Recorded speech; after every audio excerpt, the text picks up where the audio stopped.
Hey, this is Dan here from Rune Silk, and I'm joined by one other, and that's none other than Damo for show, and this is the Beardmail podcast. So sit back, listen, and enjoy.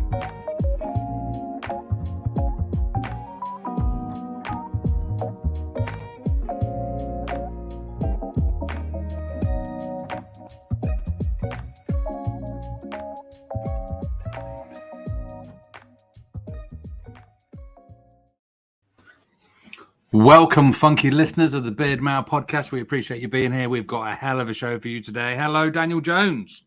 Easy now, Damo for show. It's Dan Easy Jones all now. over you. Easy now. Guess what we're talking about today, Dan?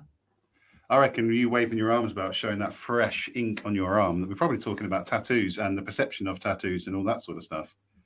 Big time. Guaranteed within the first minute, Dan will say something that the Spotify listeners won't even get. I was, for the Spotify listeners, waving around what seems to be some sort of ink on the inside of my forearm. So that has inspired me this week to talk about tattoos, but not only tattoos, the stereotyping, the prejudice, it could get deep, man. It could get deep and serious. So let's start with you, Dan, because I do have a story to regale. But let's start with you. How many tattoos have you got?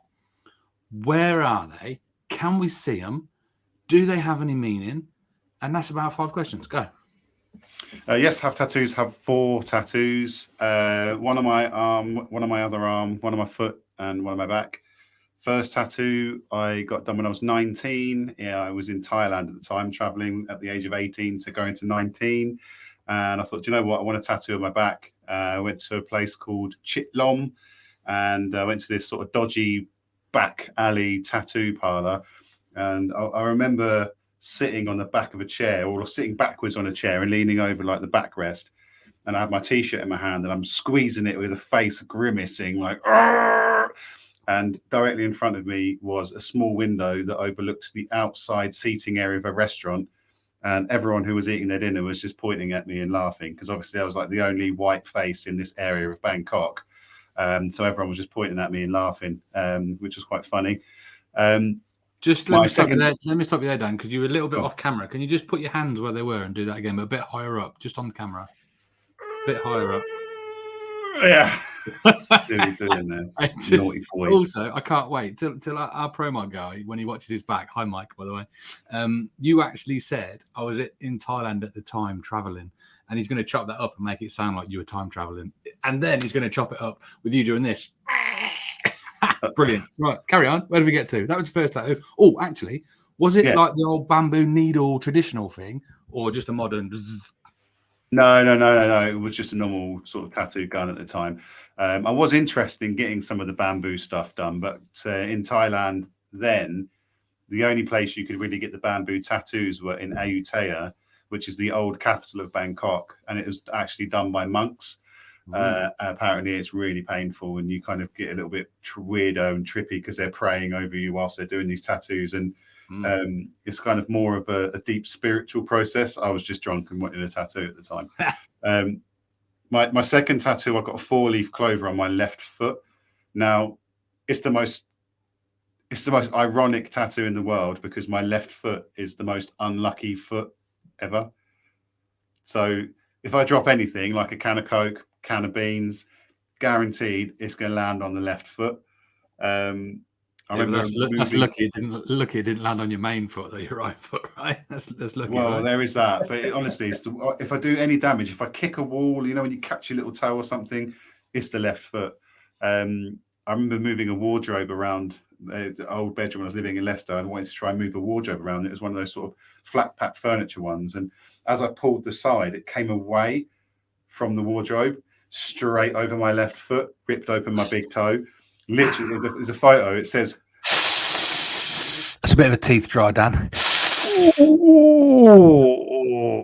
There's a photo on Facebook somewhere that I posted up saying "wardrobe 1, left foot nil." The third tattoo I got done at the festival, and that's my key. Please tell me the one on the other arm is the secret. No, so I actually asked, when I got it done, I said, can you just write in this bit here? I was like, can you write, I've got the secret? and he was I like, got the key. yeah, I got secret. I got the the key guy, to the never plays.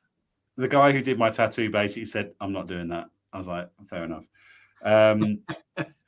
But yeah, that's pretty cool. That's done on a tattoo tour bus. That was London Ink was doing like a tour, so Dan Gold and that sort of stuff. And then Dan's tripping for those of you watching on the. That's a rune silk tattoo, that is. Would you look at that? Got the Jera on the arm as well. So that was the other one. And just want to highlight as well. Look at these. Ooh, they're good. Why haven't I got one of them? Because they've only just come out. What are they, Dan? Explain to the Spotify listeners. What are they? You can't just go. They're not even on the website yet. These are the leather and cat's eye bracelets, soon to be dropping on the Rune Silk store. Nice. And I'm really bad at pointing it at the camera. So they're really nice. Got 4 different styles. But anyway, enough of the merchandise plug. I'm not here for that. They'll be going on the website soon, though. So $19.99 if anyone does want one. Enough of the plug-in. Let me just tell you when it's going to be out and how much it's going to cost. They're definitely going to hit the website after the Black Friday sale because I can't afford to give people massive discounts on these because brand new in it. Good. If you do want some discount, DBFC 10. What? Said it out loud. Is that your boudoir Yeah, shirt? Love this t-shirt, man. It's nice. Again, for the Spotify listeners, Dan was just showing off his left chest breast, which has a boudoir t-shirt on. Mine's a little bit too big, actually, which obviously we got them from the London London Beer Craft Beer Festival. That's how good it was, Dan. Can't remember what it was called. God, anyway. If you do look good in it, Dan, if you want to find out about that one, go and listen back to some previous episodes. Dan, you've been working out, mate. You've been doing some press-ups. Just my right arm, mate. I had some grandioso plans to do lots of press-ups this month, and I had my 2 jabs, and my arms are both dead today. Couldn't even lift like the dinner. So that's off the... I'll maybe start tomorrow. Anyway, I want to tell you, Dan, the story tell me. about tattoos, and I hope my mum isn't listening. So That's pretty good. Big shout out to Mother. Here's the crack right down. There's 2 things me and my sister are not allowed to do. And it's just been ingrained from when we were a youth. We're not allowed to do a bungee jump and we're not allowed to get a tattoo, right? Now, bear in mind, very early on in our lives, this was, forced upon us. So there's that little bit of time, maybe I can get one. And it's like, my mum is well against tattoos. I don't know why. I know why she's against bungee jumping. That's a story in itself. She once saw somebody doing a bungee jump and basically their eyes nearly popped out. And there was like medical stuff and it was an horrific thing to watch. So that's why we can't do bungee jumping. But she also just doesn't, it's not that she doesn't like tattoos on other people. I just don't think she wants me and my sister to have tattoos. So neither of us have ever had tattoos. And I've always quite liked the idea of it, but I've always said I wouldn't know what to get because I would want something that would last forever. So it'd have to have some sort of meaning. And then I realized that as you go through life, things that mean something to you right now and are really important probably aren't going to be in 5 years, 10 years, unless, you have kids or something like that. There's nothing really that I could think about that I would have wanted, what was cool or trendy or significant at the time when I was 20 that's still going on now. So I've never had one, right? And also out of respect for my mother, I wouldn't have one. However, with this one, don't panic. It's fake, Dan. It's a fake. It's an absolute fake tattoo. And a couple of times in my life, I have put a fake tattoo on just to scare my mum a little bit, see how she'd be. And it's not a pretty sight, mate. It's not a pretty sight. Honestly, I'm never getting a real one because even a little fake one gets her going absolutely crazy. So my mum's the same. The same. Yeah, when I got my first one, I was in Thailand and I had to communicate via email at the time. And I think I was talking to her on MSN Messenger and I said, I've got something to bring back with me. And she said, I said, you're not going to like it. And she said, is it a child? Oh. No, she said, is it a child? I went, no. She went, it's a tattoo then, isn't it? And I was like, yeah.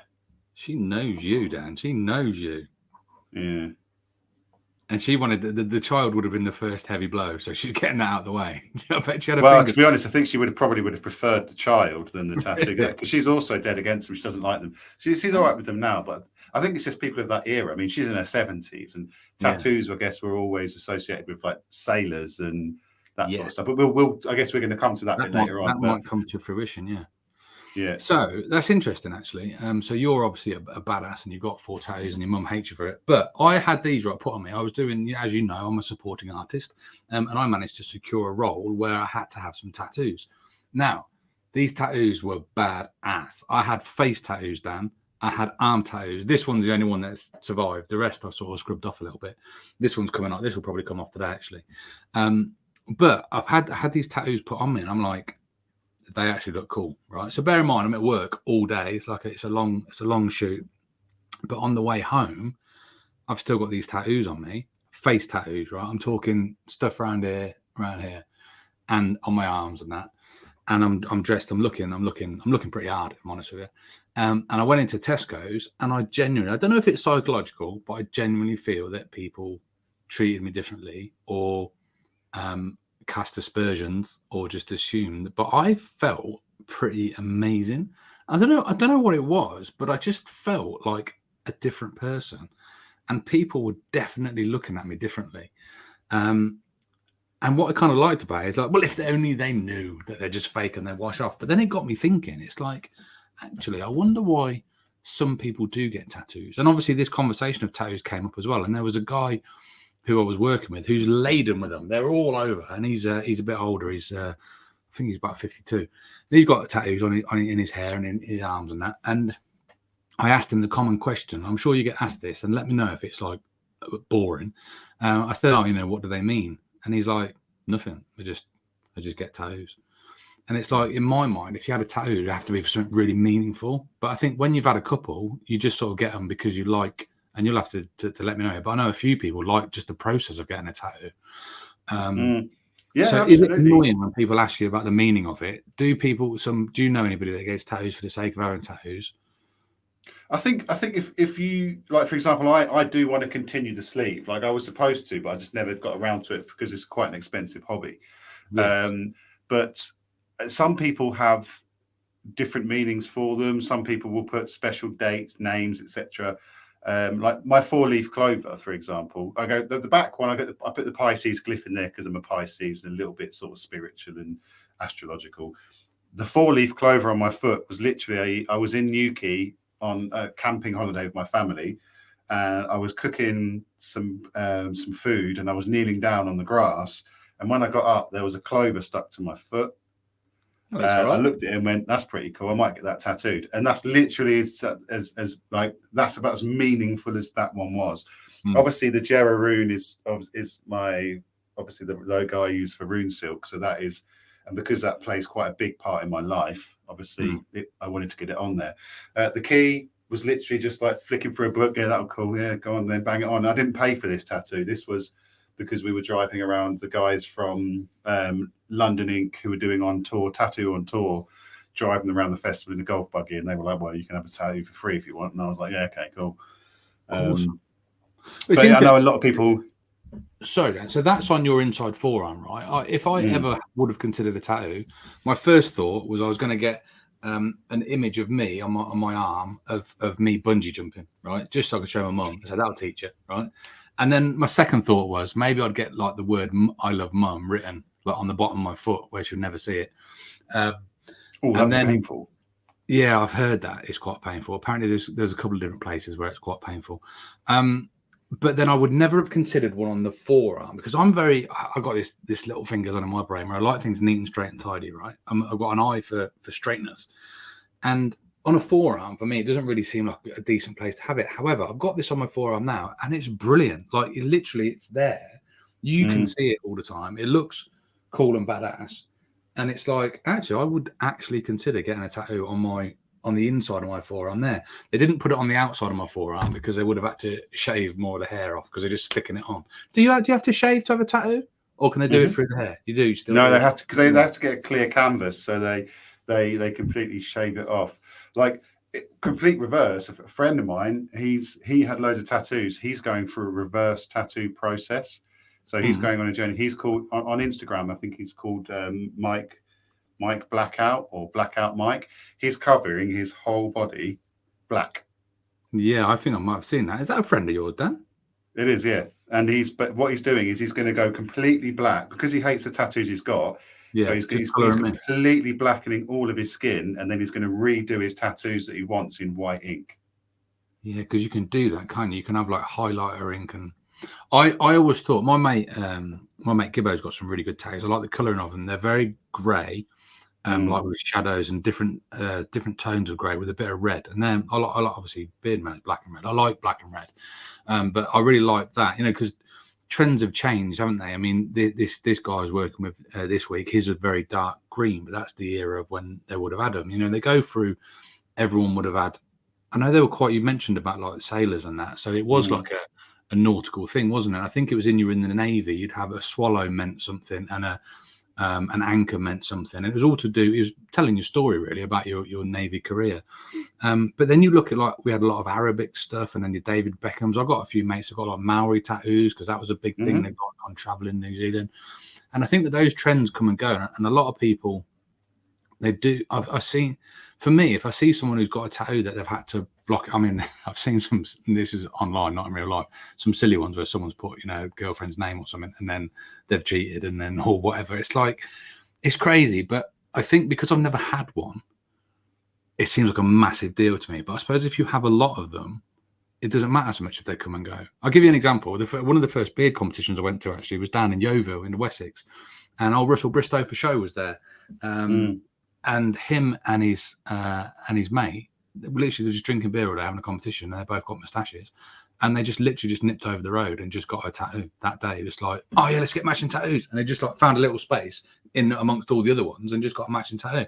And it's a little story, it's a little ode, and they were trying to get me to join in. And I'm like, no, I think I'm all right, because if I'd have just had one, that'd look silly. But it's crazy that people, and some people, like you say, head to toe, but you can have them removed as well, though, can't you? But you can. It's quite a lengthy and painful process, as I understand it. I mean, my vision of tattoos, up until the kind of point where I really didn't care what other people thought, was that I always wanted tattoos in places that I could cover, because I was always worried about going for a job interview and then being frowned upon, maybe not getting a job because I was heavily inked. So I was always a big believer of only having them in places that you could cover with long sleeves or that sort of thing. Whereas now, obviously, I don't really care, and I think tattoos are a bit more or a bit less, should I say, taboo, because they're becoming more and more popular. Celebrities are getting them left, right, and centre. Like you mentioned, David Beckham's quite heavily tattooed, and I think now they're not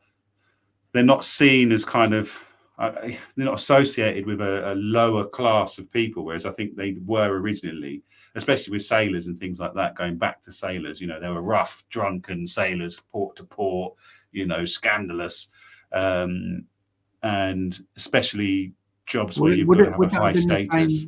Would that have been the same like with bikers and stuff as well? And bikers, obviously, if you think Hell's Angels type people, were kind of obviously looked at as more of the dangerous, or people that were a bit scary, a bit naughty, a bit bad, a bit tattoos, prison tats, that sort of thing. So I think they were just associated with negative, sort of images, really. Whereas now not so much. And I suppose we haven't really considered that. Obviously, the ladies, there's lots of ladies that have loads of fabulous tattoos. My girlfriend's got loads of tattoos, and there are lots of ladies out there that have tattoos as well. So I suppose it is a generational thing, aren't they? They're more, I suppose, they're more accessible, and they're safer and not cheaper. It's just like you said, it's an expensive thing, isn't it? Like, how much does it cost to have? I know, I imagine there's a massive range depending on the quality you get, but like a whole sleeve, what's that cost? Well, it's usually done by the half day. So a half day of tattooing is about £250. So that's 4 hours. So you're looking at about 70 quid an hour, I guess, for inking, which, if you think about it, isn't that bad, bearing in mind, I guess it depends on the skill of the artist as well. I mean, obviously you get the danger and the worry is always getting inked by a trainee or someone who's just starting out. Maybe their lines are a bit rubbish. But then you get some of these people that can do amazing, absolutely phenomenal artwork. They do portraits, and they can do some incredible artwork now. Do they not stick on the design and then just color it in? Essentially, but you still got to do it. So where it comes with the shading, though, it's still obviously it's the whole art of getting all the shading and the right sort of dots per square inch, I guess, a bit like a printer. And it's the techniques, and I guess obviously the steadier the hand and the time taken, how deep the tattoo goes as well, for how long it's going to last. Some people might not go as deep when they're inking. I tell you what, I can't wait for, though, slight sidetrack, but not really, tangent. When we start to get robots doing tattoos, they will just be ridiculous, and that's not too far away, I don't think. Where you ridiculously have AI, good. of course, amazing, because they'll be faultless, right? They'll be programmed to be able to do the most amazing artwork. Yeah, but Dan, have you seen my printer? That messes up all the time, and that's literally the same thing, right? Yeah, I know, but that's not a £10,000 artificial intelligent robot arm. Yeah, that's true. Interestingly, we ought to give a little shout out, actually, because we know some tattooists, actually, don't we? Do you know any that are worth giving a little shout out to? Well, big shout out to Penny Royal in St Neots. Penny Royal stock our products as well, so that's I go there most days just because they're across the road. And Penny Royal in St Neots are good. They've got some really good artists in there. They've got quite a few new ones as well. I was thinking of Holly May Tattooist. Obviously, who's Matt Wall, big guy in the beardy scene. He runs and owns the old Smithy Tattoo Parlour in Leek, and his wife is, I believe, she's an award-winning tattooist. So if I was going to have a tattoo, I probably would go there, or Cami Deadleaves. That's my girlfriend's friend. She is in Cardigan, I think, and she's pretty spectacular. I've seen some of her stuff on the Facebook. Or Dan, if you want your full sleeve doing, I'll do it for 50 quid, mate. Just get me the kit. I'll just do it. It'll be all right. That's some pretty mad skills. No, 100 quid. 2, I should have said more, shouldn't I? Yeah, if you say we'd do a sleeve for 50 quid, 1, I'm a bit worried about how long it's going to take. 2, I'm also worried about how much blood I'm going to lose. And 3, the final product might be a bit questionable. That's the least of your worries, Dan. It's going to be infected and your arm's going to drop off. So don't worry about what it looks like. Oh yeah, for sure, it's fine. I have seen some horrendous ones online. You know, like these things pop up and you click on them and there's like 100 of them, but people have spelled things wrong on that. But I mean, interestingly, one of the lads in DBFC, we put up, what tattoos have you got? And I couldn't believe how many people have got so many tattoos, and big tattoos as well. But I get it now. Like previously, I didn't really get it, but now I've had some, albeit them fake. I get it, and I just think it was so interesting how, I know it's quite significant, having face tattoos now. But even like just driving home, like people getting a bit road rage with me or something, and I just look at them and they should be sheepish and run off because they're like, oh, actually, it looks like he's hard. It was pretty empowering. I felt hard. I felt a little bit sexy as well. Do you feel sexy and hard? Or did the 4-leaf clover not give you that power? Oh, no, the 4-leaf clover on my left foot is the most unmanly tattoo you'll ever see in your life. I look down at it sometimes and I'm just like, oh, yeah, I got that, didn't I? Oh, good. Oh, that was painful, actually. Feet are really painful. I was like, oh, this is pretty sore. I guess I found it pretty cool. Yeah, I think because out of most of my mates, not many of us had tattoos either. So I guess I was kind of the few that leading the way. Had a couple of them, yeah. And yeah. What do you think about neck tattoos? I don't mind them. I think it depends on the person. Like my wife's got one on her neck. It's the continent of Africa with leopard print, but it's kind of changed quite a lot as she's aged, and so she's going to get that covered up at the minute because I think she's going to get the full cheetah just because it looks a bit phallic now instead of an Africa continent. Sorry, your wife has a leopard skin winky on her neck. Looks like it, yeah. That just sounds like something you dress up and do, Dan. But it was interesting because I was thinking, I kind of think with the beard, I think a neck tattoo looks really good. I think it's very complimentary of it with it being there. And also this style of hair that I've now managed to slip into. A lot of people have this and they have like the Viking style head tattoos on there. And of course you could grow your hair to cover up if you wanted to. So I do think that looks pretty badass. And I've seen actually, not a tattoo, but somebody just cut their hair so it looks like a tattoo, which is a safe way to do it, but it would take ages. So I think they are pretty cool. But what's interesting that we talk about stereotypes and stuff is it's quite rare, I think, to find somebody who looks like me, a big beard, and longish hair now, that doesn't have tattoos, because generally most people have sort of started to get them. So when I'm looking at getting work for film, movie, and TV, one of the questions is often, do you have tattoos? Because if you're going to play a period drama, or you're going to play a role, and you've got, I don't know, Millwall FC on your arm or something, it's probably not, they didn't have Millwall back in Viking times, and they obviously want to do their own thing. So I know this guy who's got quite a lot, he gets covered up quite a lot, or he doesn't get the work, or he gets covered up. They have tattoo cover up. But it's so weird talking about like stereotypes and stuff, that the supporting artist industry, or acting in itself, is probably the only industry where they're allowed to be, I don't know what the right word is, politically incorrect or discriminative. So you go for any job and they can't discriminate because you're old. They can't discriminate because of your race, religion, color, creed, or anything like that. But in acting, in acting and supporting work, it's literally, I don't get roles because of exactly how I look. So I'm trying to find the sweet spot. And it was interesting, this last bit of work I got, it was probably the first thing I've been on where they actually liked how I looked exactly as I was. And I was like, brilliant, because most things I go on, I stick out a bit. My beard is a bit too long to just be in the background or something, a bit too, I stick out a little bit too much. But it was really interesting. But yeah, I had these face tattoos. I had a tattoo on my arm, but 2 on each arm. And I felt, walking around Tesco's, I could have robbed the place. I don't know if does it make you do that? I could have robbed the place. And don't tell the girlfriend, but I'm sure some of the ladies in there were looking at me like, "Oh, he's a bit all right." You know what I mean? I think you should. Is that like a nautical compass on your arm? Is it? Is that like? It's not actually. It's actually coffin nails and barbed wire, because I'm hard. Cool.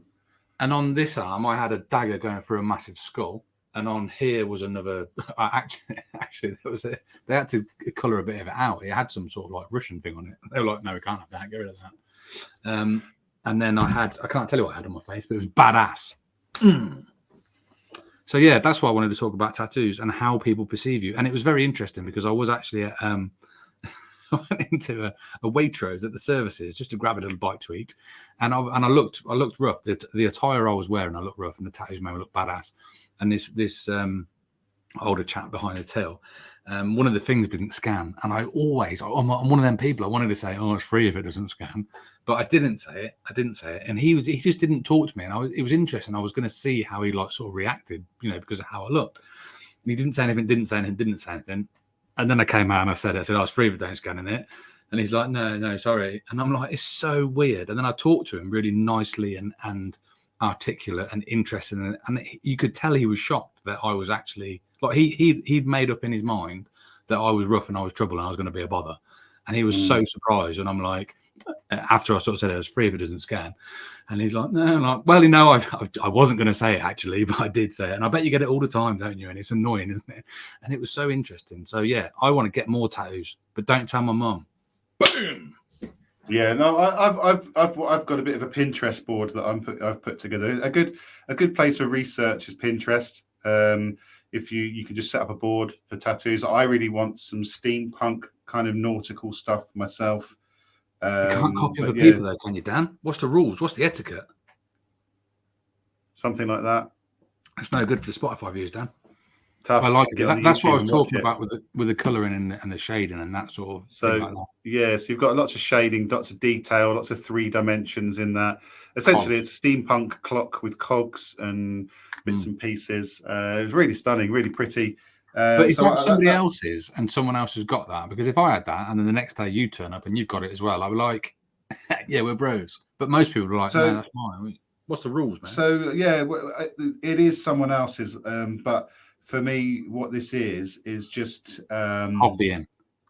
No. So it's oh bloody hell, what's the word? Inspiration. So when I go and sit down with the artist, I can say this is the kind of style that I want. So if you want good art, some places you can go and you can pick a tattoo out of a book, which there obviously loads of people have got, but that's because the artist has practiced that, or it's their images and they're putting them on people. But a good artist, realistically should be able to work with you on something individual, a little bit unique. So you can take the inspiration to them and say, well, this is the kind of thing that I want, can you go away? You're going to pay a lot more for that, because essentially if it takes them half a day to do a design, you're paying them 250 quid to go away and draw something for you. But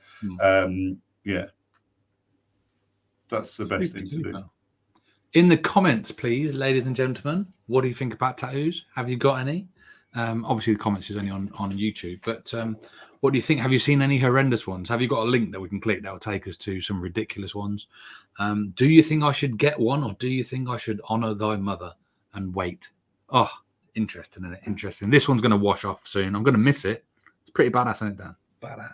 But I think that looks quite. That's what I thought. It was like a nautical compassy type thing. I think that would actually suit you, like that kind of. Do you know what I mean? Like the kind of the nautical instruments they use on the maps. I forget what they're called, like the compassy type things. It's a compass, right? Rulers. Well, what are they called? Yeah, but it's not a compass, is it? It's what is it? GPSs. It's TomTom. I don't know. Bloody hell. I don't know. I don't know. It doesn't matter, Dan. We've done 30 minutes. Boom, we did it. Nailed it. Boom. But I think you should get some tattoos. Sailing map tools. It's called a solid. I need to find out. I have to find out, just for my curiosity. Damn you, internet. It's called. Dan, it's a divider. You're gonna have to do Portland solid brass single-handed divider. Well, that's actually not what I wanted to do. No, let's get people answering in the comments. You can Google in your own time, Dan. They're listening right now, going, Dan, tell us. God, tell us a tip of the week. Tip of the week. Tip of the week. Tip of the week. Tip of the week. Tip of the week. Tip of the week. We nearly forgot that, Dan. What's it going to be? Tip of the week. Well, did you say you wanted a tip? What were you saying? Did you suggest that you needed a tip yourself? Oh, yeah, I did actually. And it was nothing really to do with tattoos. It's about caring for long hair. And this comes about because you've had longer hair than I've had longer hair. I have long hair and I'm struggling to keep it nice because I have to use quite a bit of hairspray to keep it in place, especially if I'm doing filming and stuff. And they do it for you and they spray it. And then I wash it out and I condition it.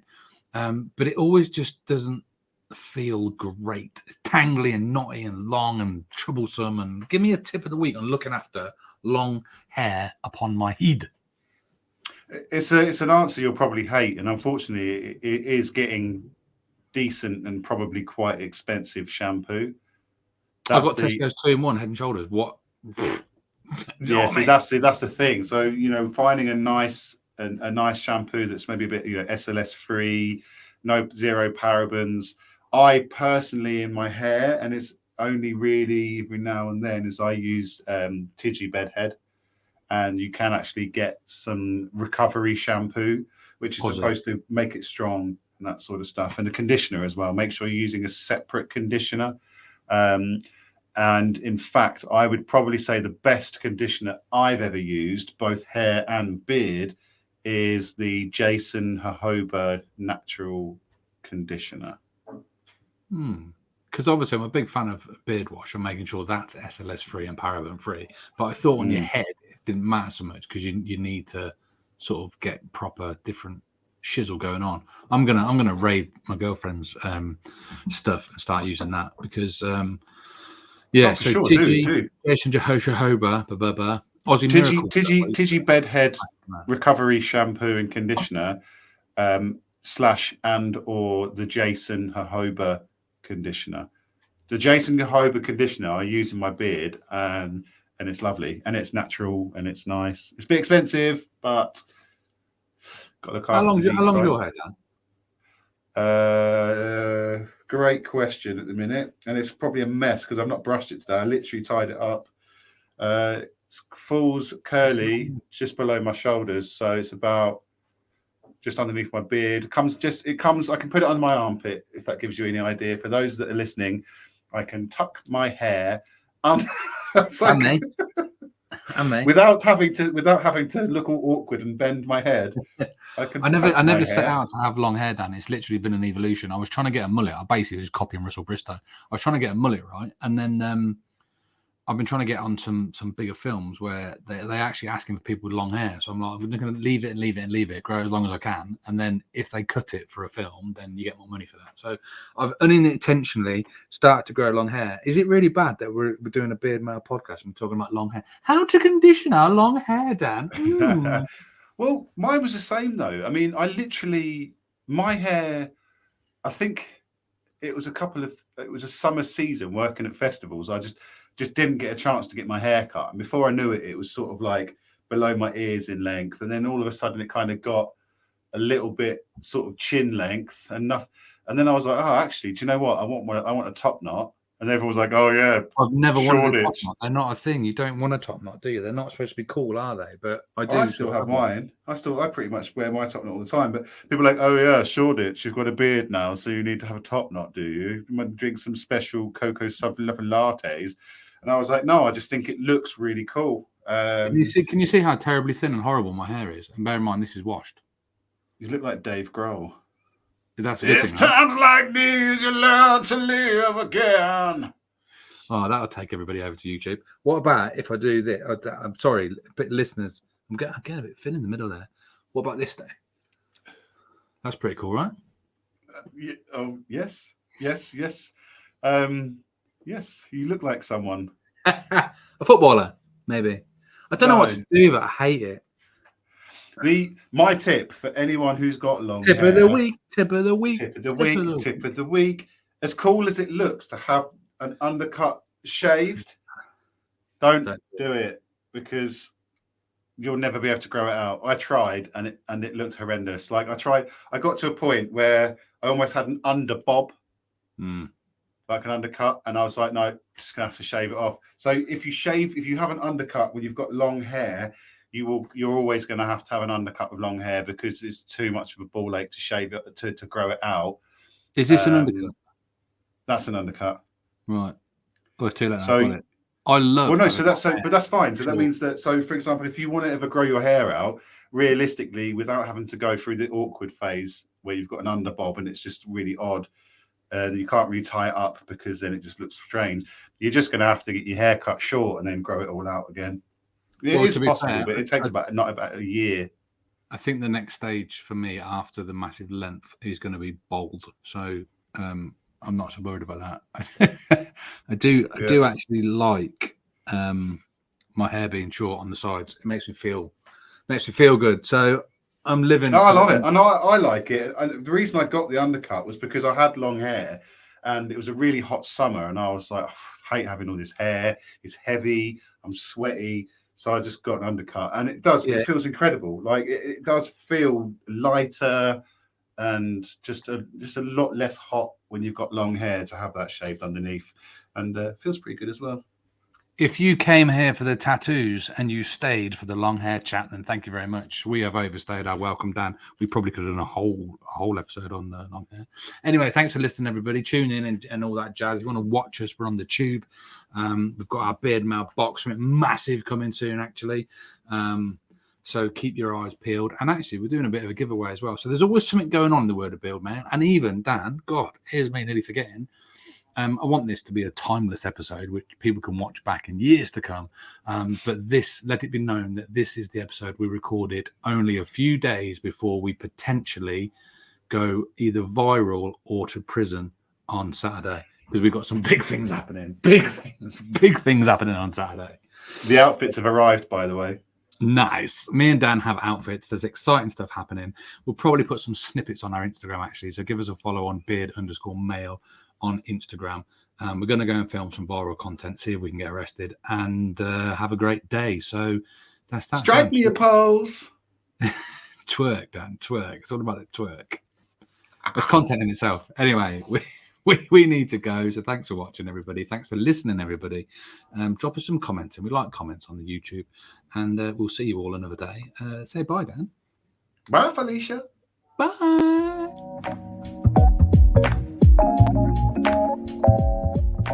Thanks for listening or watching the Beardmail podcast. We have new episodes dropping at 07:30 a.m. every Wednesday in UK time. So we thank you very much for watching. Check us out on www.beardmail.co.uk for everything that's new and happening soon. Thanks for listening, guys.